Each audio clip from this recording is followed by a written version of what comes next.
Halo, nama saya Andi Muhammad Haddad. Saya akan menjelaskan bagaimana cara untuk membongkar PC dan merakitnya kembali dan menjelaskan hal-hal komponen-komponen yang terdapat di dalam CPU PC tersebut. Ini berupa video tutorial yang akan menuntun Anda bagaimana cara membongkar dan memasang PC tersebut.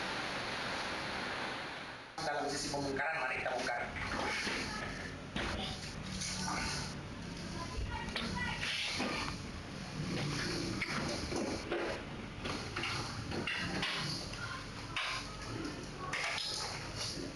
Kemudian kita melepas semua kabel-kabel yang berada di sini dengan cara hati-hati.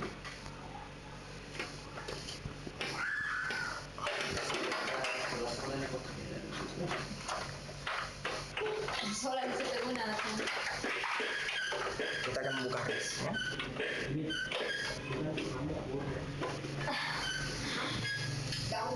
Kan dia kurang banyak itu CPU rusak gara-gara kita.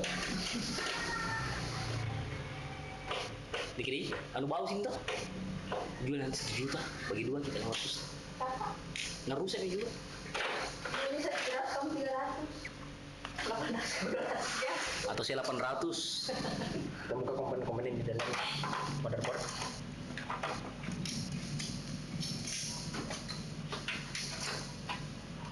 Spekulasi yang udah victim udah.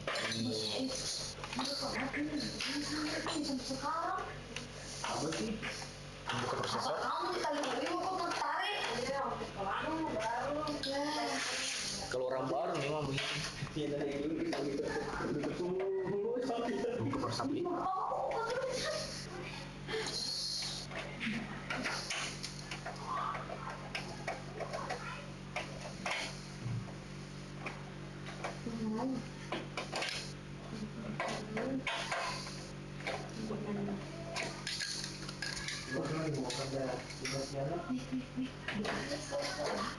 Mana?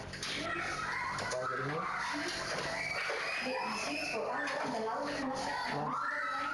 Banyak sekali nggak jadi Pak. Kamu buka motherboardnya.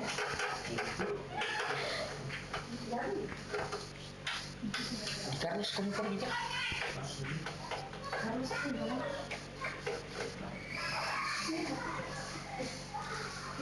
Ini bisa dibagikan di sini. Sudah. Coba itu.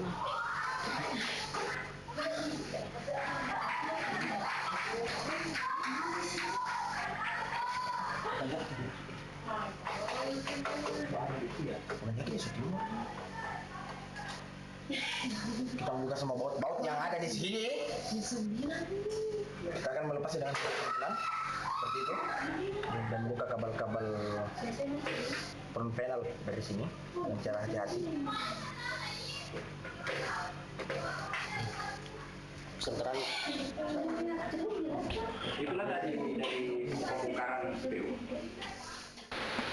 Sekarang dalam sesi untuk menjelaskan komponen-komponen di dalam CPU tersebut, ada beberapa komponen-komponen yang akan saya jelaskan. Yang pertama, power supply. Power supply ini berfungsi sebagai alat untuk media arus listrik yang memberikan asupan listrik kepada CPU ke motherboardnya. Jadi power supply ini dia sejenis pengantar listrik dengan arus DC.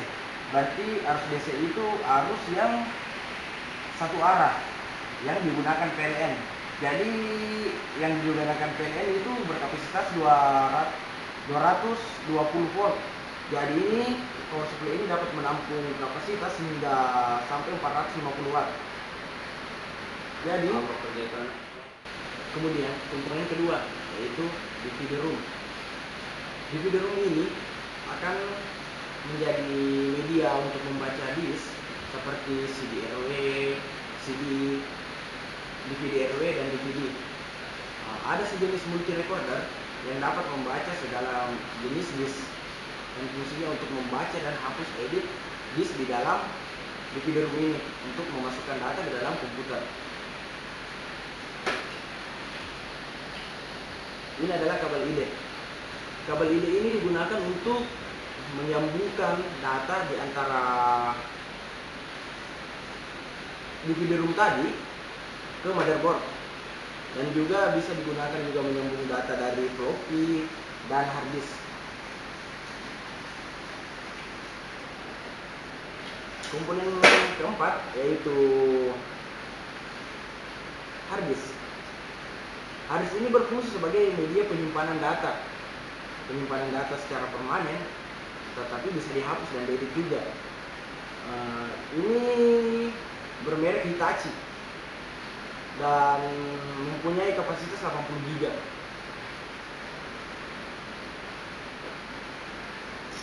Komponen kelima yaitu memori RAM tipe DDR2 berkapasitas 256 MB yang berfungsi untuk penyimpanan data secara tidak langsung pada komputer, secara sementara. Maksudnya itu dia akan menampung data yang akan diproses menuju ke prosesor. Jadi data akan tertampung di RAM dulu sebelum masuk diproses ke prosesor.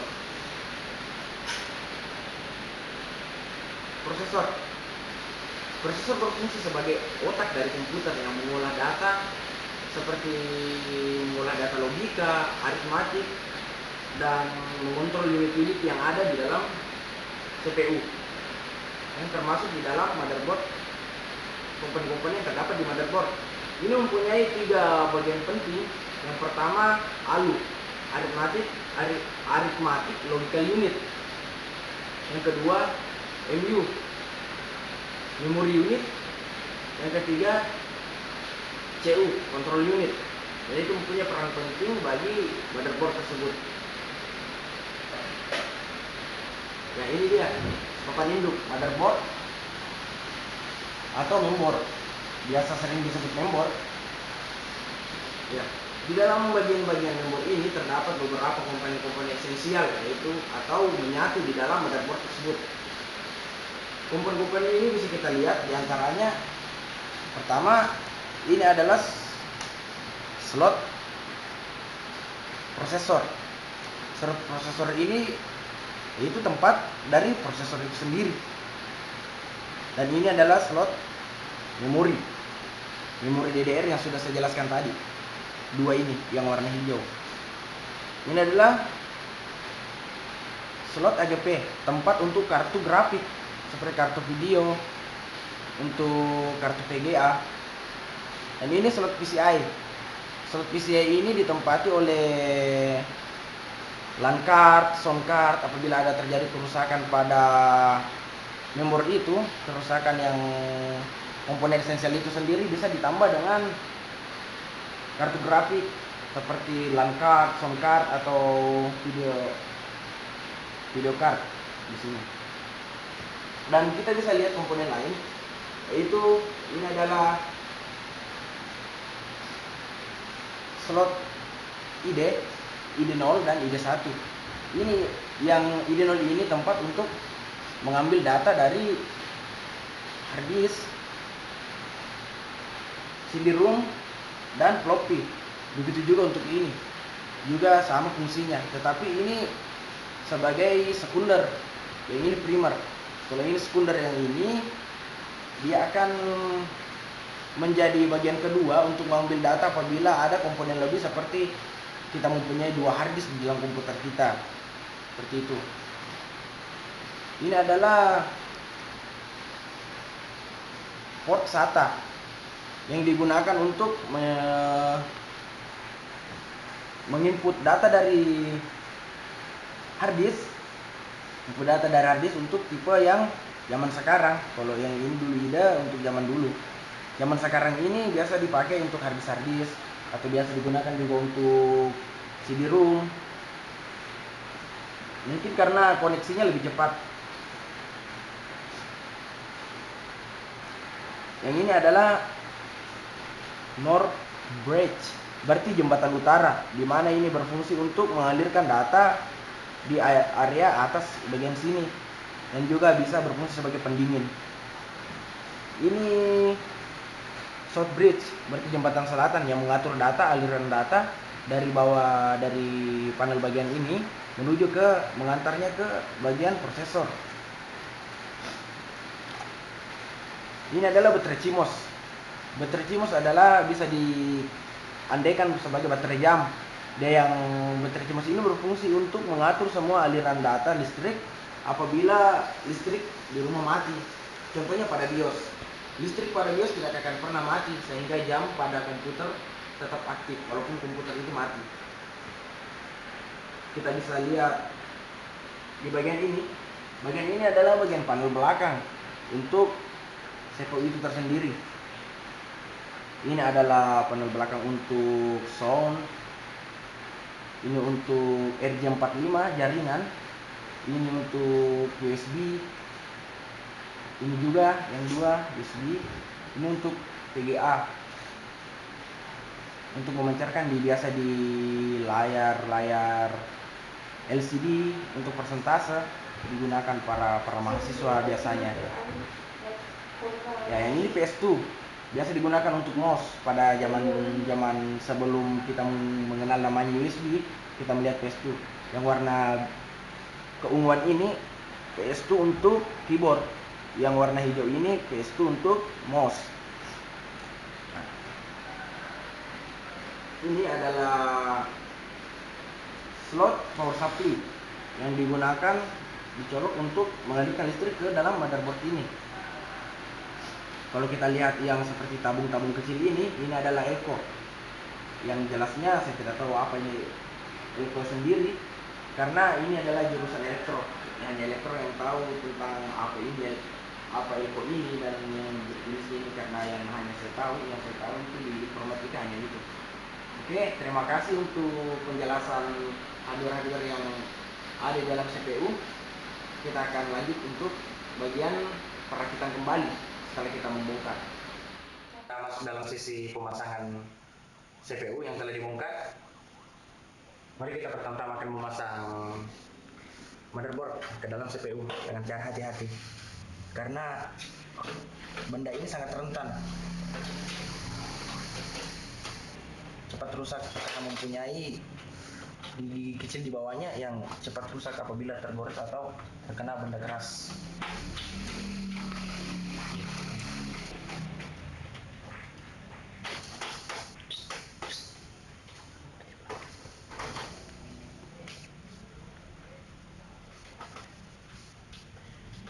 Ini kita pasang bautnya dengan menggunakan tangan terlebih dahulu supaya agar pas dengan drag yang ada di bawah baut tersebut.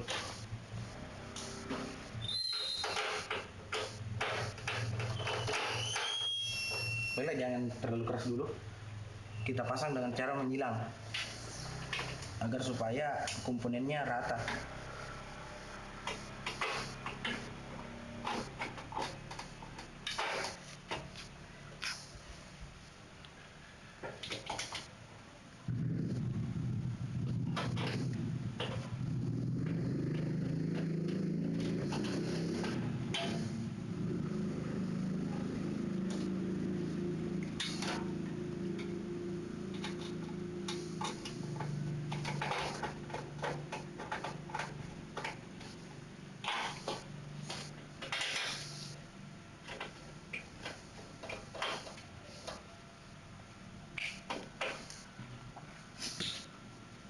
Setelah itu kita pasang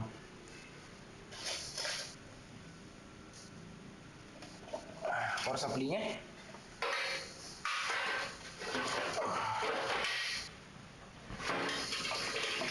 Oke, baik.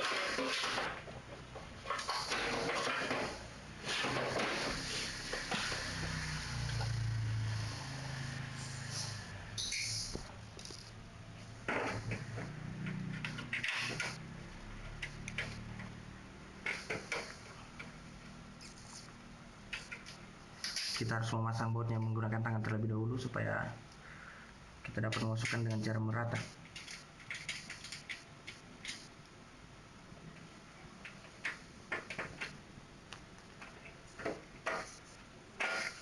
Ini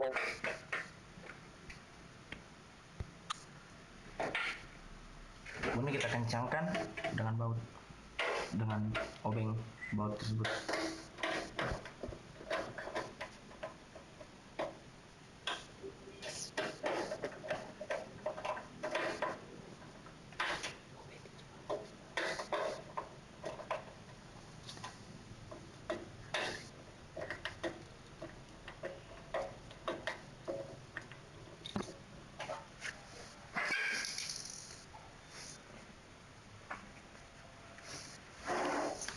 Kemudian kita pasang DVD ROM atau CD-ROM-nya dengan cara dari depan seperti ini.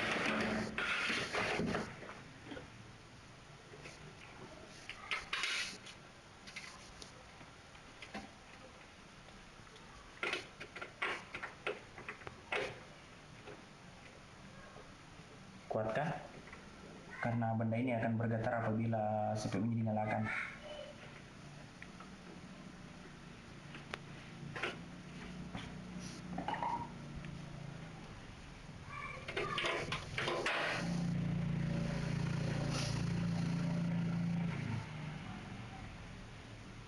Kemudian memasang hard disk.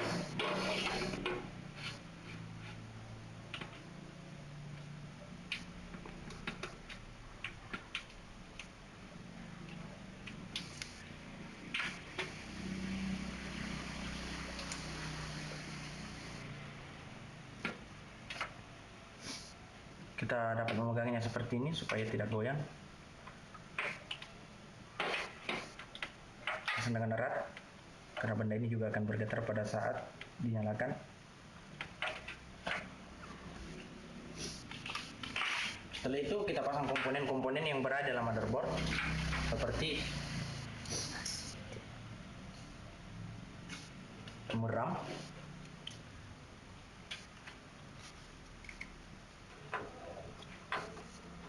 cara memasangnya itu dengan cara menekan ujung dari RAM tersebut sampai bunyi.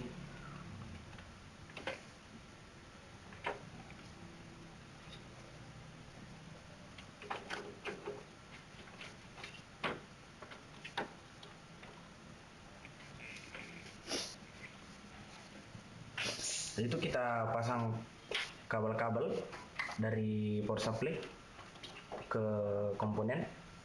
Komponennya seperti CD-ROM. Cara dimasukin itu digoyang-goyang seperti ini agar bisa rapat. Dan di hadis juga kita memegangnya supaya tidak goyang. Kemudian yang banyak ini terdapat pada motherboard.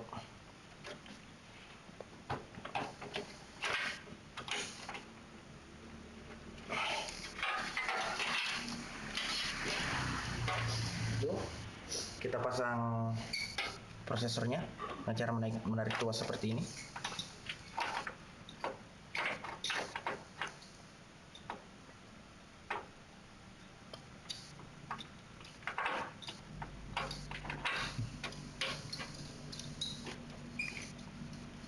Dan memasang kipas dan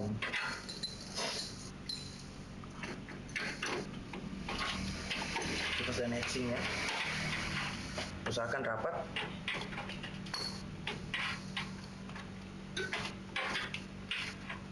Kemudian kita pasang kabel listrik dari kipas tersebut yang terdapat pada motherboard.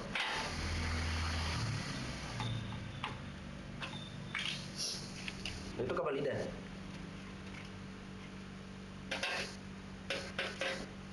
Cepat. Cara masangnya dengan digoyang-goyangkan seperti ini. Dan ujung ini kita pasang di pada CD-ROM ini. Kemudian panel-panelnya. Di sini terdapat beberapa tulisan bahwa ada speaker, HDD LED, dan power sway. Kita dapat pasang, dan di sini di papannya sudah terbaca. Sudah terbaca pasangannya. supaya kita tidak salah-salah memasang.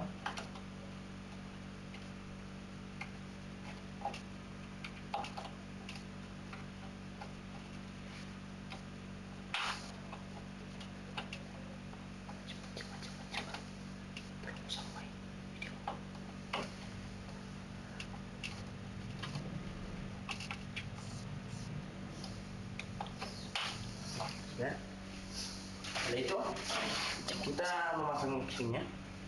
Coba pasang. Ya, tidak usah diisi bolak-balik. Tidak usah diisi bolak-balik. Sana dia punya. Sepatah kata. Aku dulu. Pak Persimam. Sepatah kata mau. Baiklah. Ini adalah pemasangan komputer yang telah dibongkar tadi. CPU komputer dibikin dari saya. Assalamualaikum warahmatullahi wabarakatuh.